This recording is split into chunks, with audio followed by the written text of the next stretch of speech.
Guys, how you doing? Dine at home, week 11, welcome. Hope you've all had a great week. Got some bad news this week actually. We didn't sell out for the first time. We have not sold our boxes, and it's a real shame because it is arguably probably the best eating week this week in the food. We've teamed up with an incredible supplier, Highland Wagyu. They're absolutely amazing. Craig sorts us out, used to sort us out Adams, used to supply us at Adams with the beautiful Wagyu. We've got a short rib this week on there, and we've brined it for 4 days and we've cooked it for 2 days. So some real hard work and graphs gone into this particular menu.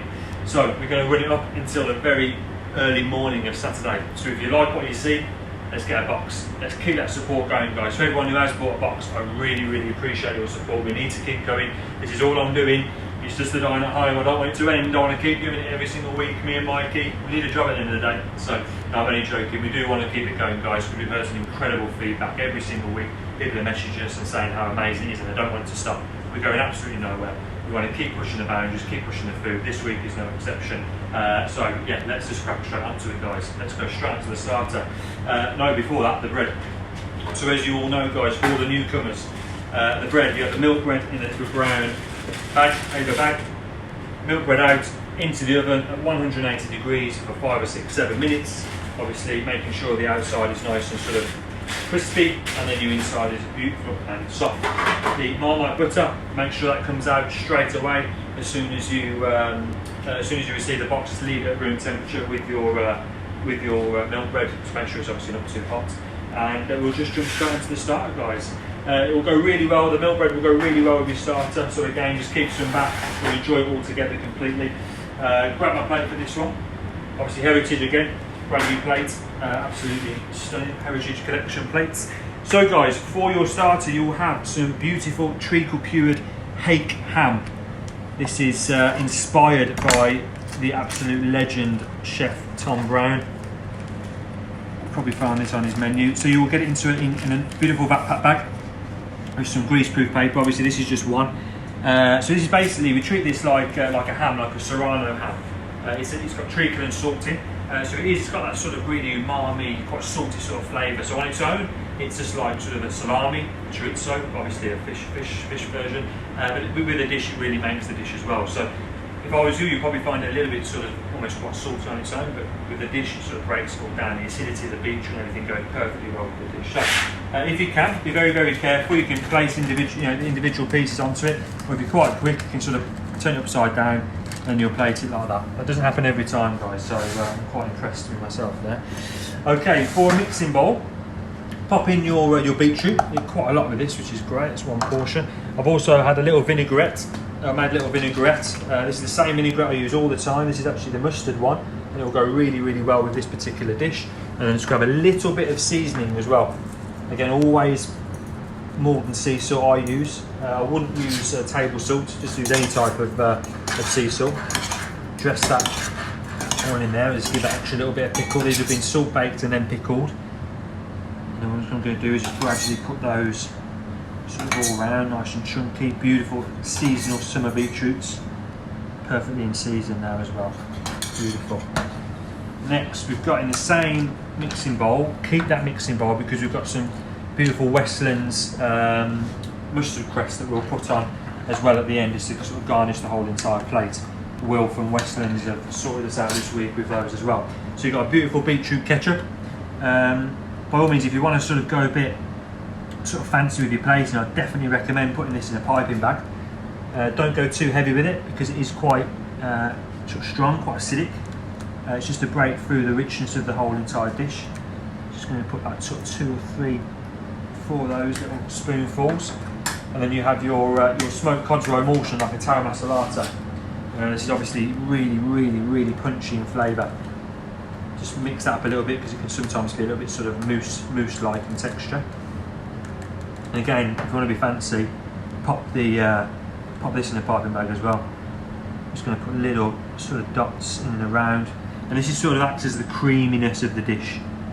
So I definitely wouldn't shy away from using that as well. For a little bit of texture, it's quite a restaurant feel dish this is. For a little bit of texture, we've got some salted almonds, some beautiful Spanish salted almonds to go on there as well. And we're just going to put those again, very mixed equally around. And as I said to you, finally, grab your mixing bowl with a few of your mustard cresses. There's quite a lot in there. Tiny bit of the dressing as well, just to sort of give that nice boost of colour and flavour. Very carefully, because they are delicate, very carefully just mix those in, not too much. And then what we'll do with those is we'll just very gently sort of pop them all on top of your plate. So it gives you a beautiful sort of finish to the dish. I mean, if this isn't summer on a plate, I think the weather's getting nicer this weekend. It could coincide with a beautiful starter. There we are, guys. Hiding underneath all that is your Haycam with beautiful summer beetroot, pickled beetroots, beetroot ketchup, your smoked cod's roe emulsion, salted almonds and mustard frills. Okay guys, so hopefully you enjoyed your nice refreshing starter, your summer starter. Onto your main course, the main event. So as I said earlier, we've teamed up with Highland Wagyu, a gentleman called Craig, who's our contact up there. He supplies with a beautiful short rib of Highland Wagyu, and you'll see straight away the marbling and the fat content in the Wagyu is just absolutely stunning. We've really treated this with, well, it's taken 6 days to get to this sort of stage, so I really hope, guys, you appreciate the work and the quality of that product. So we have a beautiful pomp Anna, which has some confit shallots and some sort of roasted bacon through it, some smoked bacon, a beautiful braised shallot or graillotte onion. We have some onion ketchup, slightly acidic. You have a lovely beef sauce. This is for 2 people, but obviously we'll heat it for this one. And you also have some chimichurri puree. The chimichurri puree, if you're aware, has pretty fresh and refreshing, like a really herbaceous puree, but it also has jalapenos in there, so it is quite spicy. Give it a little taste before you maybe heat it up, or after you heat it up, give it a little taste, because it is quite punchy. Those who are a little bit sort of shy of heat, I don't mind too much heat, to be fair. Just have a little when you plate it or when you eat it all together, it won't be that hot. But do just give it a little try, guys, before you start bottling it on your plate. There is your onion, little crumble for a bit of texture. So what I'm going to do is I'm going to cook. It's quite a good sort of cooking sort of dish, to be fair. So what we're going to do is, if you do get a sort of a graillotte that size, I would recommend to halve it. This is obviously 1 portion. I definitely recommend to halve it, especially the bulb. And what we'll do is we'll roast all these in the same pan. But first of all, we will start off with the beef itself. So I've had my pan on quite a low heat, low to medium heat. You don't want it too high, because we don't want to fry. It's not a steak. It's just it's a beautiful braised piece of short rib. So we just want to heat it through. If it's too hot, it's going to get the outside way too crispy, and we don't want that. We just want to sort of give it a little bit of caramelisation, and that's it really. So a little bit of oil in the pan as always. My pan's probably been on about 3 to 4 minutes. I've now turned it up, so it was on low. I've now turned it up, and then that's the sort of fry you want. Just that gentle fry. It's obviously much hotter than a boil, but it's that gentle fry. And what we can do, we can also add the potato in at the same time, because we just want that sort of colouring up basically. So I'm just going to do it 2 sides on the potato. And then equally, exactly the same as doing it. And the reason why we're doing it quite early is A, because the beef won't take that long to colour. If we turn it around now, you'll always see that it's already starting to colour. And B, we're not going to put the pan in the oven. So normally I know I like to add all the flavour into the pan and put it in the oven, but because, as I said previously, because of the heat of the pan, we don't want that to continue in the oven. We just want to gently reheat it. It's a beautiful soft piece of meat. It hasn't been cooked very highly. It's just been cooked for low and slow sort of thing. So we don't want to generate too much crispy sort of outness to it. The pan's still on nice and hot at the moment. It's a beautiful colour on there. That's all you sort of want. Get that back on, and same with your onions. Your onions will start to colour nicely now as well. Sort of cooking three things at once. You don't have to do it in the same pan. There's no, obviously we are keeping all that flavour in. You don't have to. You can do your beef separate. You can equally do them all at separate times. They're going to go into the oven at the same time, but that doesn't mean you have to fry them at the same time. The pan's reached its peak, in my opinion. It's starting to sort of smoke off, so I've turned it right down now to the minimal.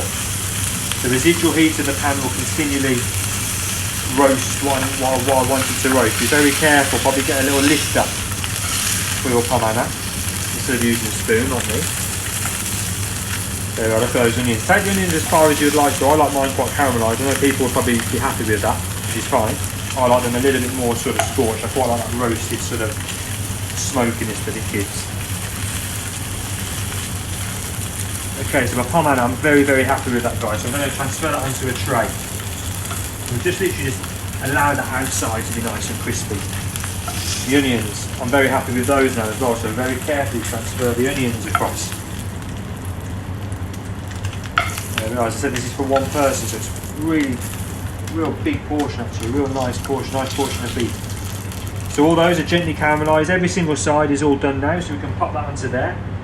The pan is obviously up really, really low. I'm just going to put a couple of knobs of butter in there. If you have thyme and garlic, put a little bit of thyme and garlic in at this stage as well. Because basically what I would do is obviously add a little bit more flavour, but there's loads of flavour in there. Don't season any of these because they've already been seasoned. So the beef's been brined, the potatoes have been seasoned every layer, and the onions have been cooked in seasoning as well. So don't need to season anything. It's all done for you. With a little bit of butter, we just add a little bit of moisture to the tray. That's basically what we're doing. So over there, I'll just put a little bit in there, a little bit on the onions, a little bit on the beef, and that's it. So you've got a tray which is basically all ready to go into the oven. Okay, I'm going to pop it in the oven for 6 to 7 minutes. That's all it needs. It just needs to be heated through. Just like the previous meats that we do, it just needs to be heated through to the core, and it will really benefit from a little rest. Okay, so we'll see you in 6 minutes. Okay, guys. So it has been around about 6 minutes on the beef. 6 to 7 minutes. So we're going to take it all out. It smells absolutely delicious. Okay, perfect. So there is your tray. Some of the fat of the beef will actually come out in it because it hasn't been cooked to this obviously degree. And what you'll see is, it's so beautifully soft. It almost sort of pushes in, but it does need a little bit of time just to sort of just gently sit, gently relax. It's been in a real hot oven, 180 degrees. So give it sort of 3 to 4 minutes. For the purpose of this video, we'll just rush it on a little bit, but yeah, just give it sort of 3, 4, 5 minutes even. Anything like that will just really benefit the beef. It will just settle down. It will just relax. I'm just going to put a bit of that butter all over the onions, and again all over the beef. You just, it's date night, isn't it? It's treat night. This is what we need to do. We need to treat ourselves. Just going to pop that on there. And then with your potato, again guys, this will be really soft now. This is another reason why we made sure that we're going to roast that, just to sort of give it a little bit more of a texture. So pomano goes in. It's a big size, beautiful that is. And you've got your onions as well. It's beautiful and roasted and crispy. If you didn't want your onions roasted, you don't have to. You can quite easily just put them in boiling water. If you want to, or steam them, it's totally up to you. They're already cooked, so it's just a case of reheating them. Put them in the microwave if you want to. As you'll notice, I've left the beards on the onions. Now please don't be scared of eating the beards. It's all an onion at the end of the day, so yeah, don't be scared at all. Okay, so next is the chimichurri puree. As I previously said, guys, it is got a bit of heat to it. I love it. But those people who are a little bit sensitive to heat, just give it a little taste. And maybe just put a little less on the plate, or dot it around so you don't have a big impactful piece. And then with your onion ketchup, again, it is the two different type of condiments. This is. It's got a little bit of acidity, and it goes really, really well with the beef. Really, really well. Then we've got the onion crunch. That's just got a little bit more texture to the whole entire dish, and you can put this wherever you want to. I'm just going to put it on top of the beef. I'm also going to sauce over the top as well, but just put a bit of that on sort of top, and then maybe on top of the onion. It's only too much, just a little bit, just to give that sort of texture. Okay, so the beef's rested. Obviously, I'll give that a good sort of five minutes if I was you guys. Now I'll put my my sauce already on. That's all heated, it's ready to go. You'll see a little bit of a layer of fat on the sauce as well, so just make sure you emulsify all that in. And then yeah, sauce all over that beef. It smells absolutely delicious. And there we are, look at that, what a dish. What I'm going to do, just for the purpose of the video, I'm going to cut into the beef just to show you the middle. So we have a beautiful braised piece of Highland Wagyu short rib with pomano, roasted grilled onions, chimichurri puree and onion ketchup. And if we just very gently, it's like a knife through butter. Look at that, absolutely beautiful. Enjoy, guys. Okay then guys, so hopefully you enjoyed your main course. We've just eaten it and I think that beef is absolutely stunning. So big thank you to Craig at Highland Wagyu for sorting us out with that. On to dessert. So your treacle tart. So we've hand baked the treacle tarts, obviously. So you get a treacle tart in your container. You have some pot of creme diplomat, which obviously whipped creme patissiere, and then you also, for the first time, we've tried to sort of push the boundaries, and we're doing a sorbet. So this one is Manor Farm sorbet, and the Manor Farm strawberries are literally grown right outside this kitchen, so we literally couldn't get any fresher than that. With the treacle tart, guys, you can have it warm or cold or room temperature, up to you. I would recommend just putting it in the oven for sort of 3 to 5 minutes, just to get that sort of treacle moving a little bit more again, so it's nice and soft. The base, the crispy base itself, it's not going to go any softer. It's beautiful and crisp. And it's totally up to you how you want to plate it, guys. I would personally go with the creme diplomat first, simply because it's softer. Do not be shy with that at all. And then with your sorbet, obviously ensure when you receive your box, ensure that you put the sorbet in straight away. But if it is too firmly set in the freezer when you come round to it, just pop it in the fridge before your main course. It'll be absolutely fine. And then very gently, just almost like a well, just put that on top of your creme diplomat, and it will encourage you to sort of break through the sorbet, the creme diplomat, into the treacle tart. And that, my friends, concludes week 11 with the treacle tart, creme diplomat, and Manor Farm strawberry sorbet. Say that this is the first week that isn't so that really sort of. So a big thank you, guys, for watching the Dine at Home sort of tutorial video on week 11. Again, thank you so much for all your support, guys. I've absolutely loved every second of creating this menu for you guys. Big thank you to everybody who's helped us. Big thank you to all you, as I said, for supporting us and purchasing a box. There's still time, so please, if you want a box, go onto Source Supplements website and book. You'll also see and find that we've been made available for Dine at Home in your home. So we actually come with a box. Me and Michael will come around to your house, all PPE'd up, and basically cook the box for you guys. So we can do it for 2, for 4, for 6. Totally up to you. Inquiries to Source Supper Club, and we would love to come over and cook your box for you at home.